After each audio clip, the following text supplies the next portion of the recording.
Você sabe quando surgiu o movimento evangélico? Deixa eu explicar aqui para vocês. O movimento evangélico, ele não surgiu lá com a morte de Jesus. Ali você está falando do cristianismo tradicional, aquele que era mais misturado com o judaísmo. Lá em 325, quando teve o primeiro concílio de Nicéia, foi quando Constantino teve a ideia de fazer a unificação, porque existiam várias igrejas e cada igreja tinha o seu cânone. Cada igreja seguia aqueles livros da qual eles acreditavam. Porque eu não sei se você que está do outro lado aí sabe, existem mais de 80 tipos de evangelho diferentes. Existiam, aliás, muitos foram queimados, tá bom? Mas ainda assim ainda existem alguns.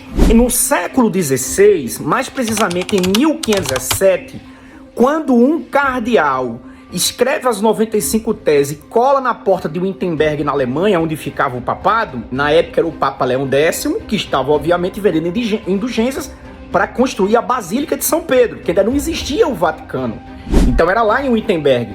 Então Lutero ele escreve a 95 teses e querendo fazer uma reforma interna dentro da igreja, devido à venda de indulgência, entre outras coisas que estavam surgindo naquele momento, mas obviamente que não foi acatado, que liderança de igreja nenhuma iria aceitar. Era igual como na época de Jesus. Quem matou Jesus não foi o povo, foi a liderança religiosa que guiou o povo para a sua crucificação. Isso segundo os textos bíblicos.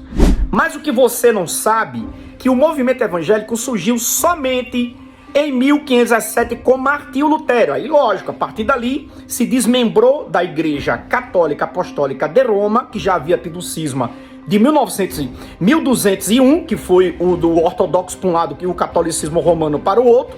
Mas ali no século XVI surge esse movimento.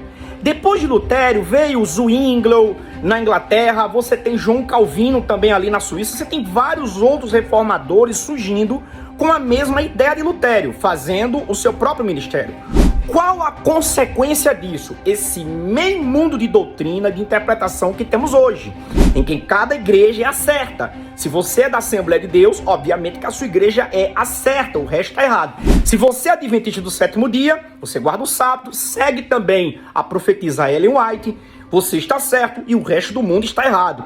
Observe que cada igreja, como as igrejas tradicionais, como a Igreja do Véu, entre tantas outras, elas são detentoras da doutrina correta, óbvio. Então eu sempre faço a pergunta, qual a igreja certa, qual a religião correta? Eu olho para mim e digo, a minha. Porque se eu sou adventista, a minha certa, o resto tá errado.